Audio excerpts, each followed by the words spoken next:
respecto a lo que es el tema 1.3, titulado Elaborar el diseño de la base de datos, uso de estándares y mejores prácticas. En primer lugar, vamos a comenzar definiendo lo que es una base de datos. Vamos a pedirle al señor Cenepo, por favor, que lea lo que está en pantalla.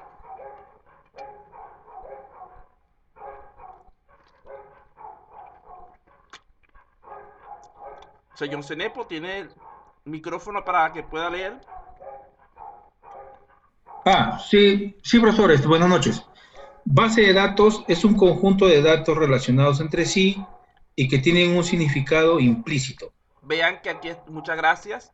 Vean que aquí estamos hablando en realidad es de base de datos de tipo relacional, pero es la que vamos a usar probablemente. La base de datos no es más que una entidad en la cual se pueden almacenar datos de manera estructurada en nuestro caso, procurando que presente la menor redundancia posible. El objetivo es crear un conjunto de información, un depósito de datos para las aplicaciones que pueda ser accedido sin necesidad de conocer exactamente la manera en la que están estructurado ese almacenamiento. Elementos de un sistema de base de datos podríamos incluir lo que es el hardware, el software, los datos en sí, los usuarios, los desarrolladores, los administradores. Además de esto, las estructuras de base de datos se dividen por lo general en dos categorías. Una sería la parte física y otra sería la parte lógica. Los esquemas utilizados, para resumir lo que vamos a hablar un poco, para presentar los datos pueden ser de tipo físico, conceptual o externo. Vean que estos son conceptos que ustedes han visto previamente en sus cursos de modelamiento de base de datos y administración de base de datos. Lo que nos interesa por el momento es más la lógica que tienen este tipo de herramientas que en sí la parte teórica. Entonces vamos a revisar de manera breve algunas cuestiones importantes. Vean que la definición que acaba de leer el compañero hace referencia a dos elementos fundamentales que debemos tomar en cuenta para que un conjunto de datos pueda considerarse como una base de datos. En primer lugar, la existencia de una relación entre los datos. Siempre debe existir y debe ser posible analizarla, bien sea en base a su origen, por su finalidad, etcétera. De haber alguna característica, algún criterio que nos permita establecer dicha relación. En segundo lugar, se hablaba de lo que es el significado implícito de los datos. Este va a variar dependiendo del contexto en el cual sean utilizados. Por ejemplo, el color rojo en el semáforo significa alto. En un hospital puede ser la sangre. En una rosa significa pasión. Así vean que el mismo dato, el mismo valor, tiene diferentes significados en diferentes momentos de utilización, en diferentes contextos.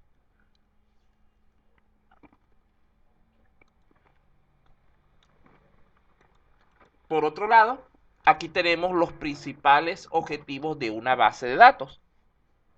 En primer lugar, sería almacenar la información. ¿Esto qué significa? Es la capacidad que tiene dicho elemento para obtener y guardar esos datos. De nada nos vale una base de datos que mantenga estática su información, que no pueda ser, digamos que, actualizada con nuevos datos en ningún momento. En segundo lugar, otro objetivo fundamental es el recuperar los datos.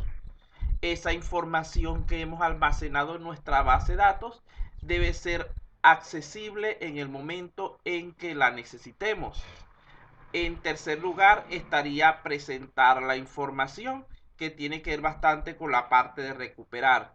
¿Qué es lo que implica este tercer objetivo? Que esos datos, esa información debe ser organizada de modo conveniente para su aprovechamiento de parte del usuario. Es decir, debemos aplicarle un formato adecuado.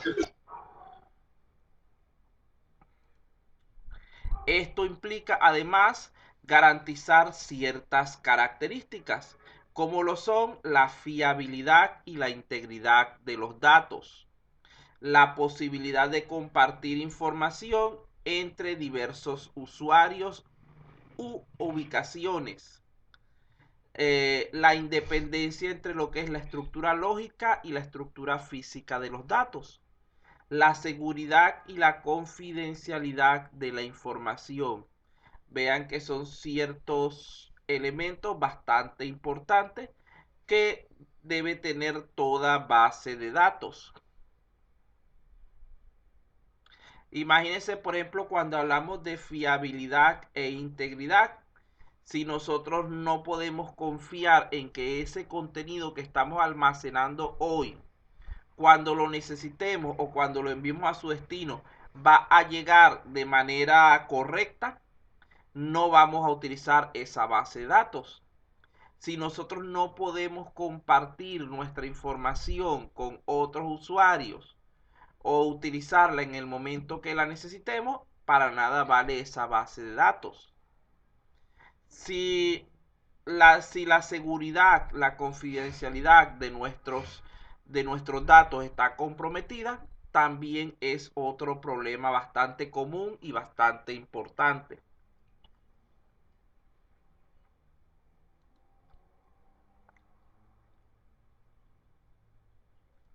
Bueno,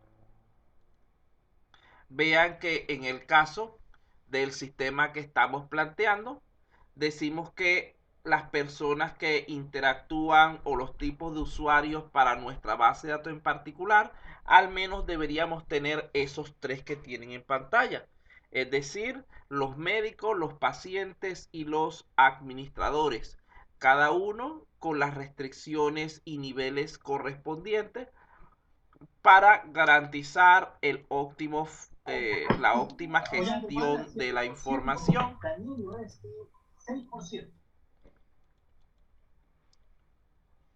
Entonces, cuando estamos haciendo referencia a estas personas que interactúan con la base de datos, también los podemos clasificar en usuarios y administradores. Cuando hablamos de usuarios, estamos hablando de personas con privilegios limitados, tanto en las operaciones que pueden realizar como en los elementos a los que tienen acceso. Es decir, por lo general se les permite manipular solo contenido, pero no la estructura en sí de la base de datos.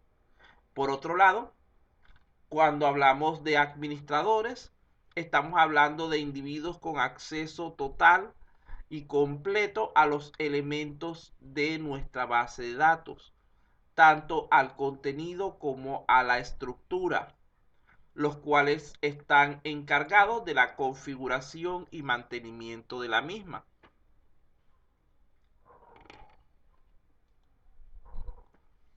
Una de las principales razones por las que se usan sistemas manejadores de base de datos es tratar de tener un control centralizado tanto de la información como de las personas o usuarios que tienen acceso a dichos datos. En este caso, la persona, el individuo que tiene dicho control sobre el sistema se denomina administrador de la base de datos.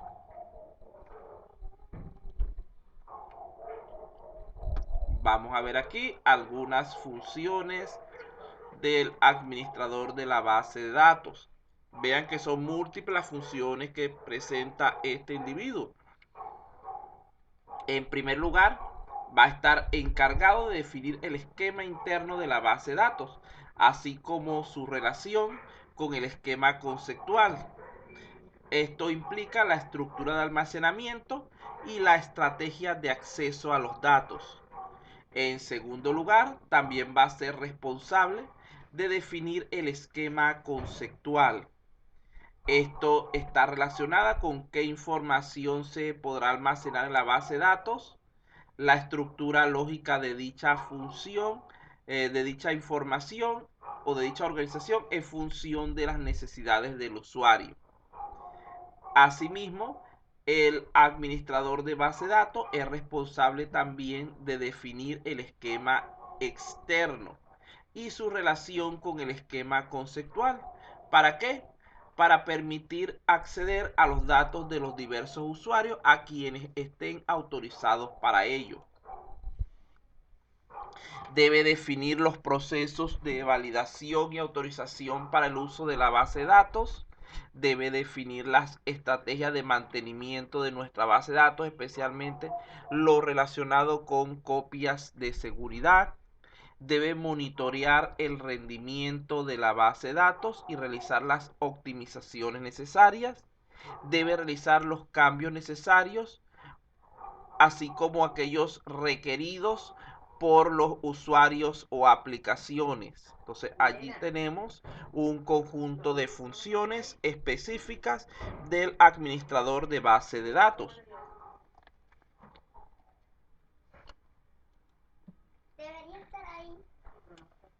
La principal ventaja que ofrecen los sistemas gestores de base de datos es la independencia entre lo que es la definición y el almacenamiento de los datos. En cuanto a la arquitectura de los sistemas de base de datos, por lo general existen dos propuestas, una de 2 y una de 3 niveles. Esta distinción de niveles obedece a lo que es la necesidad de una descripción de los datos de acuerdo a si se encuentran más cerca de la máquina o del usuario. Los niveles antes indicados se pueden resumir de la siguiente forma. No está aquí.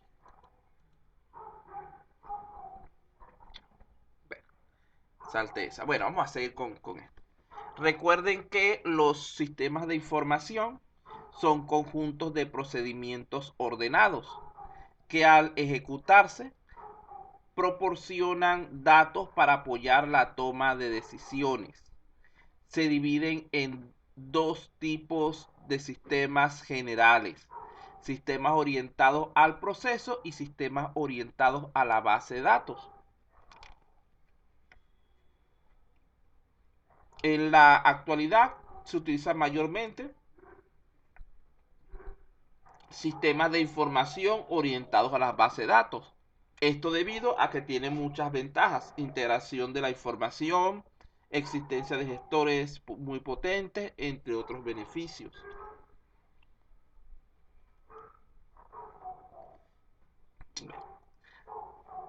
Otra cosa importante que hay que tomar en cuenta